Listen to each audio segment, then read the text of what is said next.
Well, welcome everybody today to another episode of Canutillo Convos, and we have some very special guests here with us today. Of course, we have our superintendent, Dr. Pedro Galaviz. Go Pack Go! We have Dr. Monica Reyes, our executive director of student and community services. Thank you. And our guest today is retired Lieutenant Colonel Consuelo Castillo Kickbush. Oh, muchas gracias. Saludos. Officer. And hello, Canutillo. Hey, Lieutenant Colonel. She's a great friend of Canutillo, always willing to stop by and talk to our kids, motivate them, inspire them, and empower them. So today we're going to be talking about social emotional learning and what an important part of education that is today. It really helps create a well-rounded child to prepare them, not only for their educational journey, but beyond, to be well-rounded citizens and, just get an all-around good foundation for life, really. And we'll be talking about that today. So Dr. Reyes, if you want to kick us off and kind of just explain to us the importance of social emotional learning in the school system today. Well, I think you nailed it perfectly. I think Canutillo has become one of those leaders in social emotional learning. We have really placed a lot of layers in our district, embedded in our campuses and in our classrooms to help students. So we have everything from case managers to social workers to curriculum to training, and I think you nailed it with it's about the whole child. Yeah, Dr. Reyes, because people talk social emotional. I grew up in the 80s, and feelings, like how people feel, and hey, you know what? Put a Band-Aid on it, let's go. So what's this SEL? Is it just a fad, or is it social emotional for real? And what does that do for a child? What's it do for oneself? So it's not a fad. It is something that is real and should be used every day, because it's about what that toolkit is that the child has, or anybody, any human being has, in how do you react to things? What is in your toolbox to say, I know how to cope with that, or I know how to explain myself in how I'm feeling. And it's not this warm fuzzy type thing. It is really about getting down to, I don't understand what you're saying to me, and so I need your help, or I'm not having a good day today. And Colonel, you can kick in too, because again, coming with the way I was raised, and you're looking at, it's not warm and fuzzy, but developmentally, how do you teach that? How does a teacher or anybody, any adult in education, teach that to a child to put that in their toolbox? Because once they're 2 + 2 = 5, we use that. Right, that's easy. Yeah, that's the easy thing. But throwing temper tantrums, and they may not know what they're responding to negatively. Again, you see those kids. Yes. Or even adults. They Yes. don't know how to respond. And I think what often happens in the educational circus is there's a focus on the IQ, and that's more content driven. I teach you to read, I teach you to write. Now, on the EQ side of it, I teach you to think through. That's the emotional intelligence side. That's the emotional intelligence. I'm teaching you to reason. When I work with families, for example, there are two ways of parenting. You can teach your child to fear you, or you can teach your child to respect you. And again, one of them is about the emotional control, command and control, and the other is about we're in a relationship. So I want the child outside of wherever I'm at, whatever they do in life, to be equipped with both the IQ and the EQ. And there's many, many, many studies, Dr. Dan Goleman, and many, many ways of looking at, is one more important than the other? They're equal. They're very equal in terms of development. And so, and we're talking about this day and age, especially, with everything being in education a little different than, what we were used to. And, now with, with the challenges of COVID and, the ongoing school shootings and those types of things, why do you both feel that it's extra important now to really get that solid foundation of that piece of social emotional learning in the classroom on a daily basis. And more, not more, to add to that question, I apologize, Christine, is what has COVID done? That's the thing. And Yeah. we have to remember what COVID did for millions of families around the world. It did this in a real simple way: isolate. Mm-hmm. And when you're isolated, you then don't know. There's fear. There's the unknown. All of that is more emotional concern. Now COVID is done. Now we're what we're calling re-entry. And what happens with that? You haven't sorted through those feelings yet. So what happens then is that you see what many teachers say to me across the country. We have more aggressive kids than ever. We have children that are depressed. We have, all Anxiety. of a lot of anxiety. These kids came back and And they don't even know what Yes. rules are. They don't even know. They're all over They're the all place. over the place. And so again, how do you then recognize the affects? Because that's what it is, the affects of this experience, which was a global experience. Right? If I go, and I know because I sit on a global world looking in, right? Mm-hmm. The kids in Canada are going through the same thing. The kids in Europe are going through the same thing, right? Isolation is isolation. Now, on top of that, especially in a community like Canutillo, as I see in the borders of California, Mm-hmm. the loss of family members. And they couldn't go back, say, a Mexico or Baja California. That loss is a grieving experience. Now, I've got all this baggage with me. And you may say to the 80s, oh, well, back then we all had things. But how can we not do something?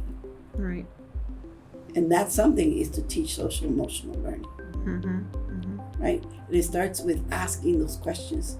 I believe in journaling. This is what we do with the Family Leadership Institute. Journaling is a great skill to learn and to use it in the classroom, because the child will then tell you what a day in their life has been during those COVID. Yeah. I read from children in Canutillo. Se me murió mi tía. No pudimos ir. No sabemos dónde quedó.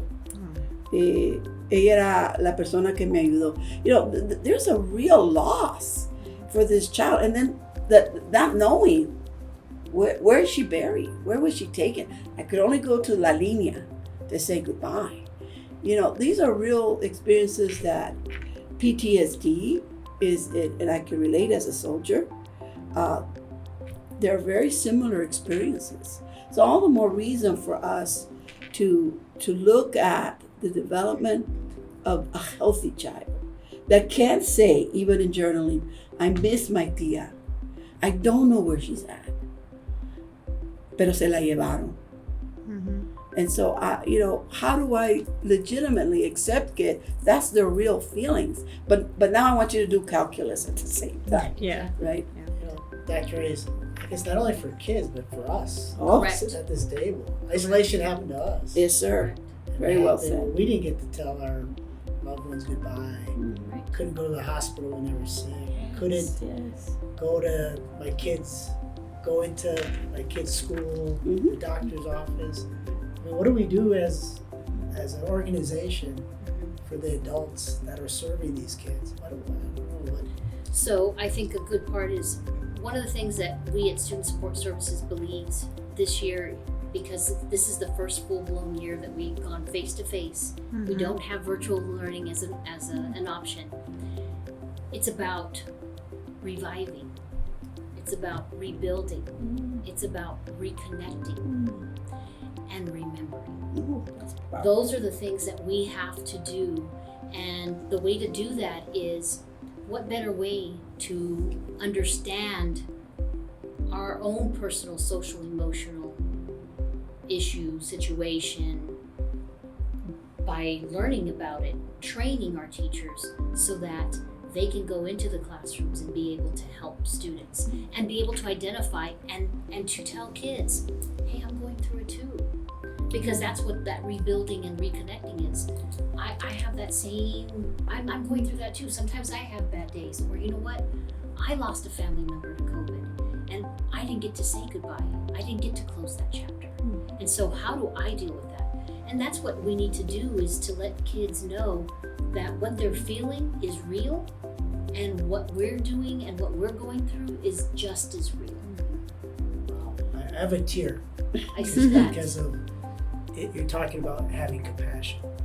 Absolutely. And having compassion not only for oneself, but for the people around us. Absolutely. That makes me tear because I don't think we do that enough. You're I right. think many times in the military, right, you get up and go. Let's go. And it's the same thing for what you as educators do in the teams that you do. And, you know, I just want to also add something else. I think both of you would agree, because sometimes there's a misunderstanding that social emotional learning means that, oh, are we going to adjust the standards?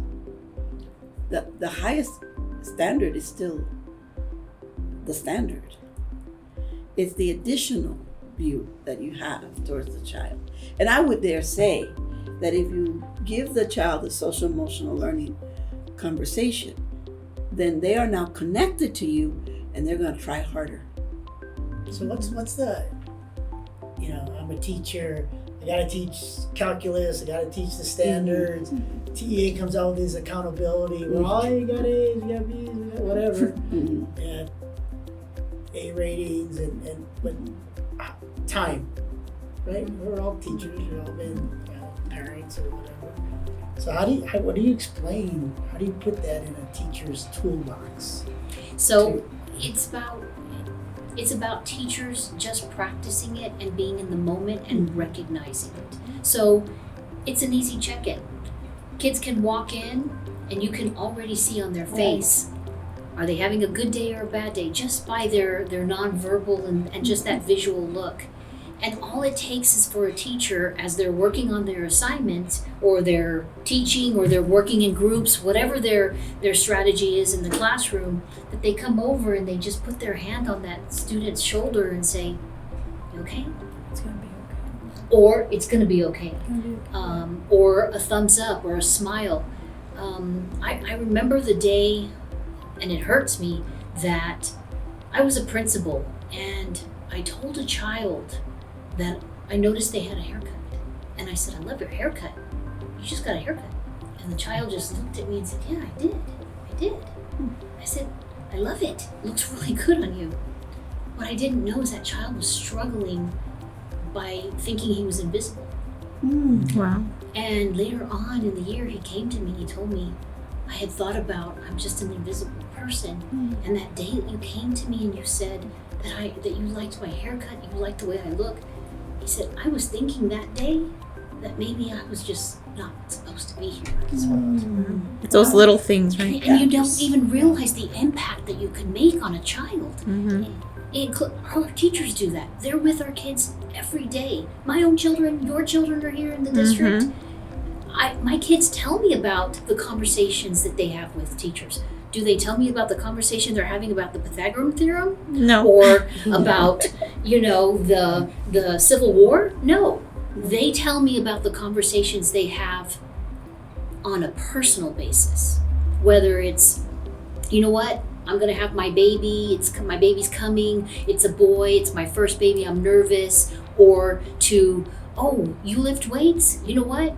I went to this gym." I mean, that's what they talk about. And that's what they remember. Because when our kids graduate, let's think about this. When our kids graduate, they're not spewing off and remembering, "Oh my God, that calculus lesson was fantastic." Exactly. And I remember when we talked about the Alamo. No, they remember their favorite teachers. They remember their favorite And why. superintendent and why, and that connection that they have with them. It's about the experiences, the Exactly. connection that And they've that's made. what social emotional is about. It's not to put it down in a lesson and say, No. "Today we're going to do this video it's about just reconnecting, rebuilding, and then and being able to be remembered. And when you really think about it, when they leave high school, that's what the world's about. It's all about those connections, and in the work world, it's all about networking and making the connections with people, and so it's just a lifelong world of connecting. And when they start to learn that and make those connections while they're still in school, that makes a big impact, I think, on their. So tell us about the Family Leadership Institute. Well, the FLI, and I just want to thank Canutillo for embracing it. The Family Leadership Institute is a safe place where parents and anyone from the district can come and feel they're well. What do I mean by that? It's a 10-module curriculum broken into standalone modules where you give the family an opportunity to look at themselves as leaders, and they are the first teachers. And we invite everyone from the Canutillo School District to be a part of this. We're starting it here. Yes. We've already had our first meeting, and we'll have another one on the 1st of November. But we believe that we should meet whoever comes to the FLI where they're at. Those are parents. Those are Yes. parents, but we have teachers that come. You're welcome, Dr. Galaviz. Everybody's welcome, Christy, everybody. Because what we ask you to do is to leave your title at the door and bring your person. That's okay. Yeah, Control your ego. Control your ego. And so the FLI is about talking about your childhood experiences. It's about healing. It's about social emotional learning. But it's also about looking forward, because that's what leaders do. Creating your journey. You have to create a journey in which you're visionary about what you want. So we do vision boards, for example. And in the vision boards, the families get to dream big and just put no boundaries around what would they want for their family. That's fun. After 20 years, we have many emails of people who've been through the FLI said, do you remember I put that on my vision board? And I go, yes, I already did it. Wow. The family of today, Yes, sir. right?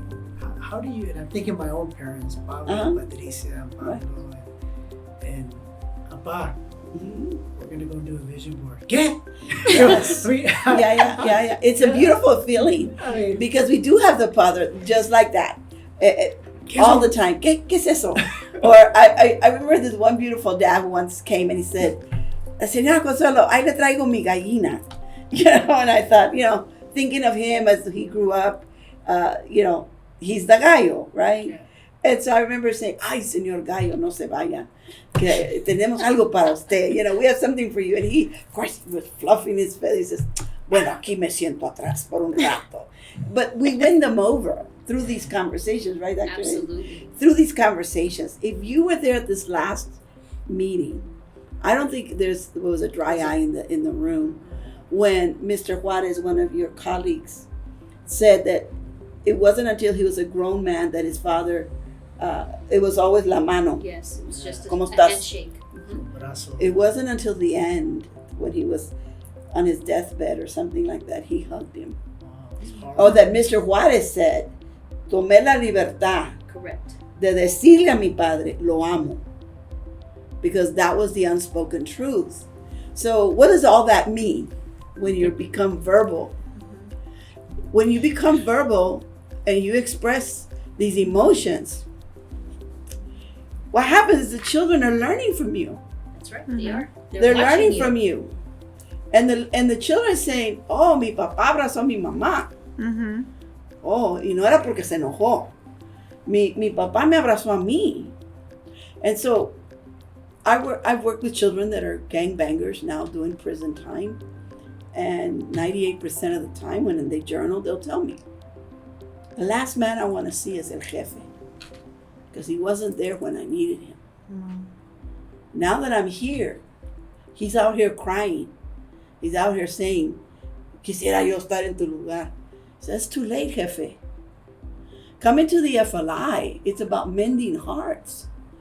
Coming to the FLI is about restoring And reflecting. and reflecting and remembering. And you get a chance to be conscientious, right? To say, okay, I'm a mom. If my mom was a yeller, I'm not gonna. That doesn't make me a Remember the chancla? So it's about creating a safe space for anyone that wants to strengthen their family, or simply deal with your own past, right? And take your hand. That you take that feeling and say, it's my time or never. And so we have a lot of families right in that moment that do a lot of healing. And these are the men that you're talking about, Dr. Galaviz, los machones, el que ahí le traigo mi gallina. That man, by the way, his wife forgot about the FLI and he reminded her, oye, no te olvides que vamos a la plática. Dice, porque estoy aprendiendo mucho. That man was now in front and graduated. And he said, señora, cuando se encuentre con esos gallos, dígales que esto es lo que falta en la casa. Falta esa conexión para que estos niños no vayan a buscar el calor afuera de la calle. So we don't want your kids to go outside and find a sense of belonging or elsewhere. Somewhere else will define them. That's how gangs start. That's how it happens. Yeah. Well, there was a reason where so many of our young girls were getting pregnant from older guys. It wasn't the kid in high school. And this was happening in some of the communities in Texas where I went to. And it was because they want to belong. And so one of the girls said to me, well, this one doesn't buy me McDonald's. This one has a nice car and he takes me places. We want her to feel good about her and about her sense of, is this my only option? Is this what I got to settle for? But that she goes into a relationship for more than just to get out of the house. Mm-hmm. Because we want that house to be a place where she will always remember how she grew up. So I go through these 10 modules.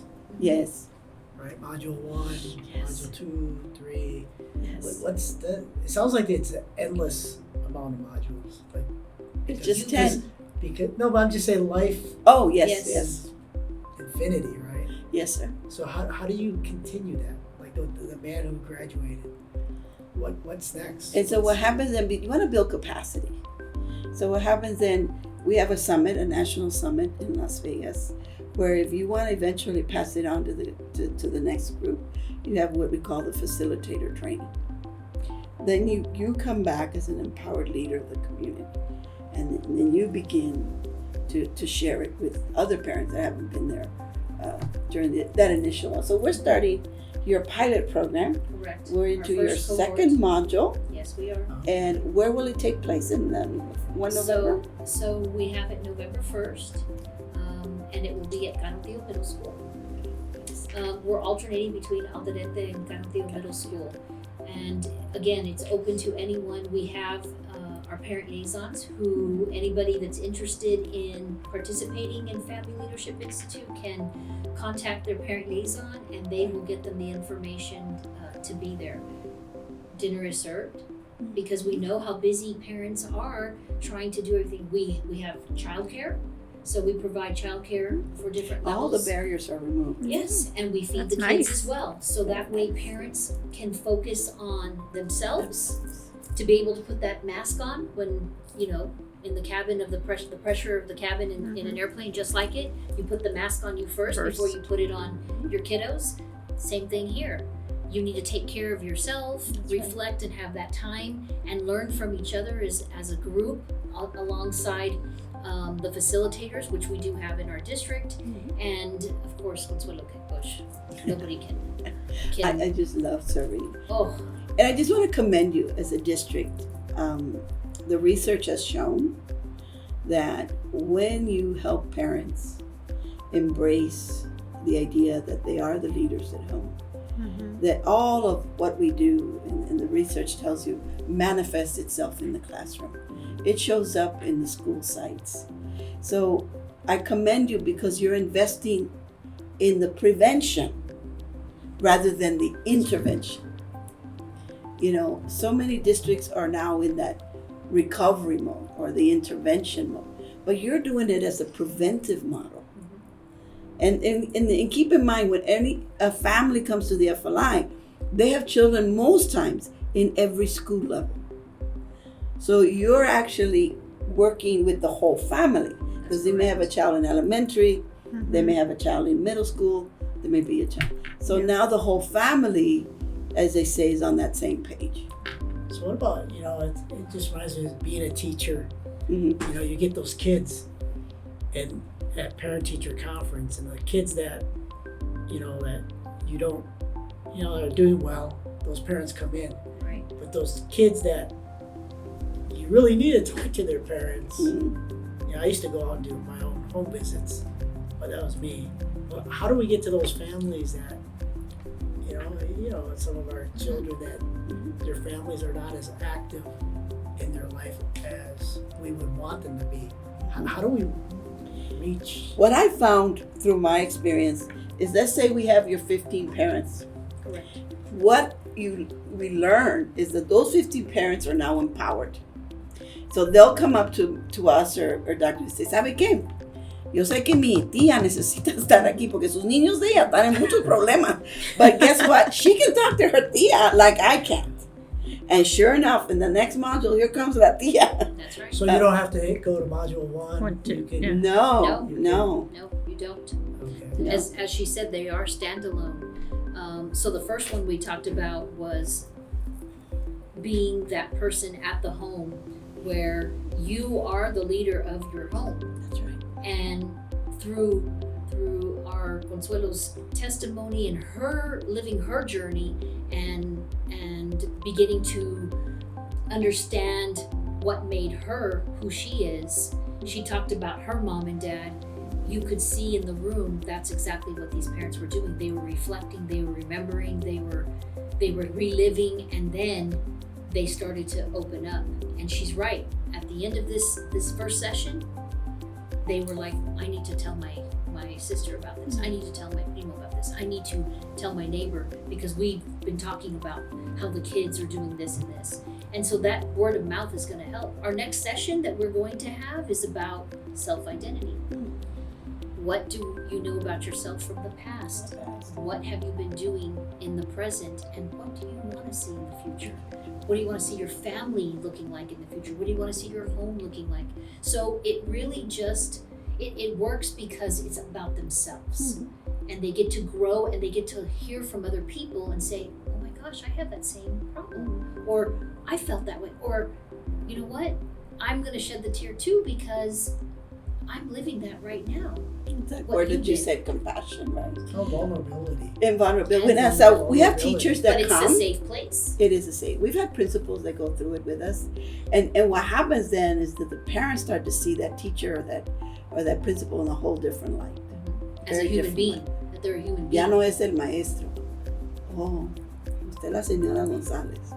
And so this building of community, that's what the FLI is about. It's about building a stronger community. And now watch what happens in the classroom. Watch what happens. Just a quick little story. There's Señor Vázquez came reluctantly, but he came. Y me dice, Señor Consuelo, mande. Tengo 3 hermanos y los voy a traer a como sea. Dice, porque la verdad no andamos bien. I don't know what that meant. There was things going on in La Familia. He brought his 3 brothers, and they had about 28 kids in school altogether. Oh my goodness. That's a whole classroom, right? Right? And so, make a long story short, they graduated. Unfortunately, the school district wasn't very positive, so we would meet under a tree, and life is the way it is. Not the Canutillo school district. Not the kind of thing. This was New Mexico. Would you like to So, emphasize? yeah, this was New Mexico. No nos abrió la puerta el director, pero that's okay. The Vasquez brothers made a little theater outside. And make a long story short, 22 years later, I'm at Grand Prairie ISD. And now their children were ELLs. And at that time, in that classroom, all they were doing were palitos y bolitas. They weren't being connected to higher learning. 22 years later, these 3 Vasquez fathers asked for their children to be in bilingual ed, advocated for their children because they're the leaders at home. 22 years later, a young man by the name of Edgar Vasquez comes up to me and says, Señora Consuelo, I'm one of those FLI kids, and I'm a principal at Grand Prairie ISD. Wow. It's because my dad My dad and my tios, every Saturday, no matter what, came to the FLI. And they passed on that vision for us that we were going to college. So all those kids ended up in New Mexico State University. That's great. That family will never be the same. And for Canutillo to embrace that and to say, let's do this. Prevention. Let's invest in our families. I just commend you for that. I have the utmost respect for that. It's the leadership of Dr. Reyes and leading that social emotional, like being the expert of self and self-care and something that I even have a hard time doing. Journal, because when they tell me to journal, I'm like, who's gonna read this? Who's gonna read this? Well, I'm afraid of unicorns. That goes back to who's gonna that goes back to the social emotional learning. So you do it at a very superficial level. Yeah. Because it's like I don't trust the organization enough to deal with that, give you my feelings, and you not to use them against me. That's right. But if it's a practice that we know works, you'll see the transformation. Oh yeah, you gotta trust. And we ask that for the students to trust. We ask them every day. That's we ask right. the parents every day when you drop your kids off at school. Trust us. So if we can invest in social emotional learning, we can prevent that child from not making huge mistakes, being able to speak for itself when it needs help, it needs support, and be able to connect with someone. Because I think a lot of our kids at our alternative school, and they make those choices, Right. to use their hands. That's right. That's their language. As their language, and not Or their coping skills of Yeah. vaping. the addictions. Yes. To belong, or because they, because our discipline module is still send them, get them out of here. It's punitive. It's punitive versus Very Restorative. Most Big of the same difference. thing. They buy you Coke or whatever. Oh, pinch punch, you owe me lunch. Yeah. You can I don't know what have that a one Coke and get a Coke, but I don't want to pinch punch, you owe me lunch. Coke, you owe me a Coke. So close us off. Yes. So, Dr. Reyes, if you wouldn't mind, just one more time. I know you said to reach out if any parents are interested in taking part in the FLI. What the next steps? You said reach out to their parent liaisons. Yes, there's a parent liaison on every campus, including Reyes. Yes. Finally, Reyes Elementary has a parent liaison. So we do have a parent liaison on each campus. You can reach out to any one of them and they will send you in the right direction. Again, November 1st is our second parent component of the FLI at Canutillo Middle School. Dinner is served for any student that comes to receive childcare, as well as the parent. And this is for all parents, All parents. Everybody. regardless of race, regardless of class, Title. regardless of title, Language, language. We all need support. support. All parents need support. And I would add that when they see the parents see someone from the district sitting at the table, it makes a big impression and impact on the feeling that que están con nosotros. There's that feeling growing up, estás conmigo o no? And so when you come in and participate, it's a big feeling. I remember one superintendent in Rialto, California, had never, ever talked about his life till that moment. And he said, me ven como superintendente. And then he went into his personal story. It was a powerful story. It made such a traumatic shift because he was struggling with the parents and a school bond and other things that were going on. And he said, all I did was just tell him my story. I said, no, you became human to them. And that's why they'll follow you. He said, I believe in you. He said, I had never ever taken that risk. Goes back to what you were saying. He said, yo nunca le había dicho a nadie how he grew up. Well, there's 11 in his So family. you're telling me you expect me at this module? I think it'd make a That's what she's saying. I'm telling I think you, it would be a blessing. And so for those parents, if you're hearing this that did attend the first module, we have a great surprise. We have a fantastic surprise. That first module, Consuelo Kickbush was on Zoom from her home, and she was telling her story, and we went through the module together with her via Zoom. But this next module, she will be in person. She's going to be in the room with us. Flying. And yes, she's flying in, and she's going to be going through that journey with all of us. So for those parents out there that participated with us, please, I need you to return, because you need to see her in person. You thought she was powerful on Zoom. Wait till you see her face to face. We're gonna learn. We're gonna learn together. She's 6'4". Come and find out if that's true. All right. Well, that wraps up our Canutillo Convos for today. I want to thank our guests today, Dr. Reyes, Highest-ranking Latina. the wonderful Lieutenant Colonel Consuelo Kickbush. Thank you so much for being here, and thank you for all that you do for our Canutillo students. And thank you both. Nothing gets done without a team. So just thank you. I know this is an ongoing podcast. Mm-hmm. So it's Cristina and Laura. Well, thank you, Laura. Thank you, Cristina. Thank you very much for being here and for all that you do. And as you all can hear, there's great things happening at Canutillo ISD, and we welcome you to the FLI meetings, and hope you can take part in that. And until next time, stay safe, and we'll see you later. Later, Take happy care. homecoming. Yes.